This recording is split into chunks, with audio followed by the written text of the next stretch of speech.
बीते दिनों इंडिगो की कई फ्लाइट दनादन कैंसिल हुई। देश भर के एयरपोर्ट्स पर अफरा तफरी मची रही। जो नियम पायलट्स और यात्रियों की सुरक्षा के लिए बनाए गए थे, उन्हीं का हवाला देकर इंडिगो की कई फ्लाइट्स रद्द हुई। अब विमानन रेगुलेटर यानी डीजीसीए ने मामले को लेकर इंडिगो के खिलाफ सख्त एक्शन लिया है। डीजीसीए ने इंडिगो के 4 फ्लाइट ऑपरेशन इंस्पेक्टर को बर्खास्त कर दिया है। इंडिया टुडे की रिपोर्ट के मुताबिक चारों ऑपरेशन इंस्पेक्टर भारत की सबसे बड़ी एयरलाइन इंडिगो के कामकाज की निगरानी के लिए सीधे तौर पर जिम्मेदार थे।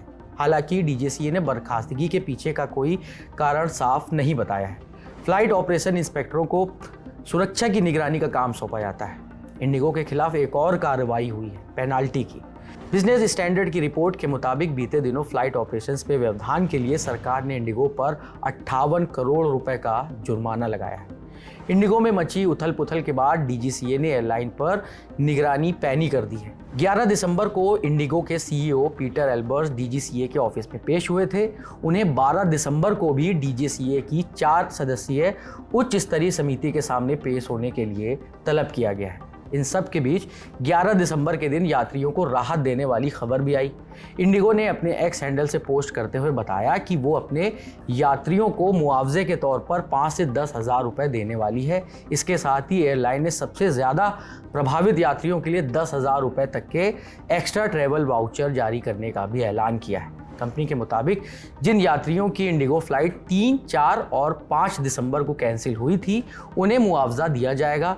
बताया ये भी गया है कि सरकारी नियमों के तहत यात्रियों को ये मुआवजा दिया जाएगा। एक्स पर पोस्ट करते हुए इंडिगो ने लिखा था कि यात्रियों का ध्यान रखना हमारी पहली प्राथमिकता है। बीते दिनों ऑपरेशनल परेशानियों की वजह से जिन यात्रियों की फ्लाइट्स कैंसिल हुई थी, उनके पैसे हमने रिफंड कर दिए हैं। बाकी रिफंड भी हमारी तरफ से भेजे जा चुके हैं।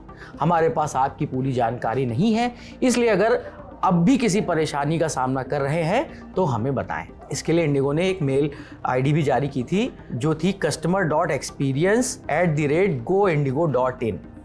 खैर, रिफंड को लेकर इंडिगो ने एक और बात साफ की है। ये बताया है कि फ्लाइट कितने समय के लिए ब्लॉक रही, इसके आधार पर 5 से 10 हज़ार रुपये तक का मुआवजा मिलेगा। लेकिन ये सिर्फ उन यात्रियों पर अप्लाई होगा जिनकी फ्लाइट उड़ान भरने से 24 घंटे के अंदर कैंसिल हो गई थी। अब बात इंडिगो के शेयर्स की। 12 दिसंबर 2025 के दिन इंडिगो के शेयरों में मामूली तेजी देखने को मिली। दोपहर 12:30 बजे के आसपास इंडिगो की पेरेंट कंपनी इंटरग्लोब एविएशन का भाव 14 रुपये की तेजी के साथ 4,833 रुपये पर कारोबार कर रहा था। हालांकि जब से इंडिगो संकट शुरू हुआ है, तब से लेकर कई बार कंपनी के शेयरों में भारी उतार चढ़ाव देखने को मिला। 2 दिसंबर से अब तक शेयर में लगभग 17% की गिरावट देखी गई है। 2 दिसंबर को कंपनी के शेयर का भाव 5400 रुपये के आसपास था। इस मामले पर हमारी नज़र बनी हुई है। अपडेट्स हम आप तक यूं ही पहुंचा रहे हैं। शुक्रिया।